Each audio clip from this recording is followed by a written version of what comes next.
श्री परमात्मने नमः। श्रीमद्भागवत महापुराणम सच्चिदानंदरूपाय विश्वोत्पत्ति आदि हेतवा तापत्रय विनाशाय श्री कृष्णं वयं नमः। 12वां स्कंद अध्याय 9। भगवान श्री हरि नारायण द्वारा मार्कंडेय मुनि को वरदान। तो कल की कथा में हमने श्रवण किया था कि मार्कंडेय मुनि ने किस प्रकार से तपस्या की और प्रसन्न होकर भगवान नारायण ने उन्हें साक्षात दर्शन दिए। तो आज की कथा में आगे मार्कंडेय मुनि को वरदान और अपनी माया के दर्शन करवाते हैं भगवान। आइए आज की कथा को प्रेम पूर्वक भगवान में मन लगाते हुए हम श्रवण करते हैं। सूत जी ने ऋषियों से कहा कि मार्कंडेय मुनि की स्तुति से प्रसन्न होकर भगवान श्री हरि ने उससे वर मांगने के लिए कहा। इस पर मार्कंडेय मुनि ने कहा कि हे देवेश, हे शरणागत वत्सल, आपकी जय हो। हमारे लिए तो इतना ही वर बहुत है कि आपने अपने मनोहारी स्वरूप के दर्शन हमें करा दिए। मेरा जीवन तो धन्य हो गया। मैं आपकी आज्ञा के अनुसार आपसे बस इतना ही वर मांगता हूँ कि आप मुझे अपनी माया के दर्शन करवा दे, जिससे मोहित होकर सभी लोक और लोकपाल ब्रह्म स्वरूप में अनेक अनेक भेद देखते हैं। उस माया के दर्शन करवा दीजिए। हे शौनक आदि ऋषियों, मार्कंडेय मुनि के वर मांगने पर भगवान ने तथा अस्तु कहा और वहां से चले गए। इधर मार्कंडेय मुनि अपने आश्रम पर रहकर इस प्रकार से चिंतन करने लगे कि अब मुझे माया के दर्शन कब होंगे। वे निरंतर भगवान की आराधना में ही लगे रहते थे। एक दिन की बात है, संध्या समय हिमालय के उत्तर में पुष्पभद्रा नदी के तट पर जहाँ उनका आश्रम था, वे तपस्या में लीन थे।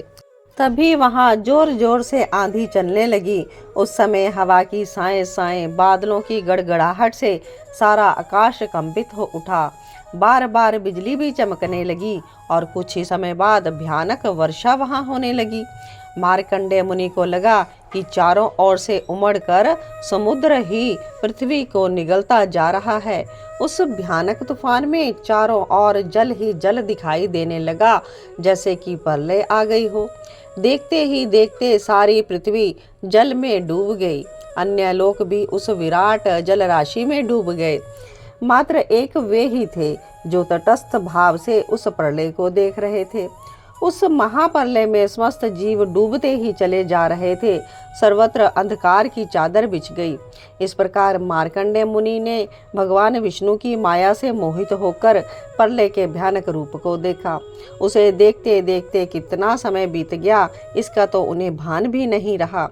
तभी उन्हें एक बरगद का पेड़ दिखाई दिया और उस बरगद के पेड़ की छोटी सी डाली पर पत्तों का एक दोना सा बना हुआ और उसमें श्याम वर्ण का एक सलोना सा अति सुकुमार बालक लेटा हुआ मुस्कुरा रहा था। हे शौनकादि ऋषियों, ऐसे दिव्य शिशु को देखते ही मार्कंडेय मुनि की सारी थकावट जाती रही। आनंद से उनके हृदय कमल और नेत्र खिल उठे। शरीर पुलकित हो गया। उस बालक को देखकर उनके मन में सहसा ही प्रश्न उठा कि यह कौन है। अभी वह यह सोच ही रहे थे कि उस शिशु की श्वास के साथ एक झटके में ही वे उस शिशु के पेट में चले गए। वहां उन्होंने सब और वही सृष्टि देखी जैसे प्रलय के पहले उन्होंने देखी थी। मोहवश वे कुछ भी नहीं सोच सके। सारा विश्व वहां उपस्थित था, जहाँ तक कि उन्हें अपने आश्रम भी वहीं पर दिखाई दिया। इस प्रकार सारा विश्व वहां देखकर वे उस शिशु की श्वास के साथ बाहर भी निकल आए और प्रलयकालीन समुद्र में फिर से गिर पड़े। उन्होंने फिर वही वाला दृश्य देखा और बरगद का पेड़ और पत्तों के दोनों में लेटा वह अद्भुत शिशु जो मुस्कुराते हुए मार्कंडेय मुनि को बड़े प्रेम से देख रहा था। शौनकादि ऋषियों, मार्कंडेय मुनि के तो ज्ञान चक्षु खुल गए। वे उस बालक की ओर बढ़े, परंतु तभी सारा प्रलय दृश्य जैसे उपस्थित हुआ था, दूसरे ही पल सब अदृश्य हो गया। मुनि ने देखा वो तो पहले की तरह आश्रम में बैठे हुए हैं। ऐसा लगा जैसे एक सपन देखकर हटे हुए हों। भगवान की माया के दर्शन उन्होंने कर लिए थे और अब उस माया से मुक्त होकर फिर से भगवान श्री हरि के चरण कमलों में समर्पित हो गए। जय श्री कृष्णा। इति श्रीमद् भागवत महापुराणम। तो आज की कथा को हम यहीं विश्राम देते हैं। आज की कथा में आपने मार्कंडेय मुनि के द्वारा भगवान श्री कृष्ण के बाल मुकुंदा स्वरूप के दर्शन किए और कल की कथा में हम इन्हीं मार्कंडेय मुनि के द्वारा भगवान शंकर जी का दर्शन, यह कथा श्रवण करेंगे। तब तक आप जुड़े रहें कृष्णा डिवोशन चैनल के साथ, और जिन्होंने अभी तक चैनल को सब्सक्राइब नहीं किया हो वो चैनल को सब्सक्राइब ज़रूर कर लें, ताकि भगवान में मन लगाने वाली इस श्रीमद् भागवत महापुराण की कथा आप तक घर बैठे पहुँचे और भगवान की कथा को सुनते सुनते आपका मन भगवान में ऐसा रम जाए कि आपका यह मनुष्य जन्म सफल हो जाए।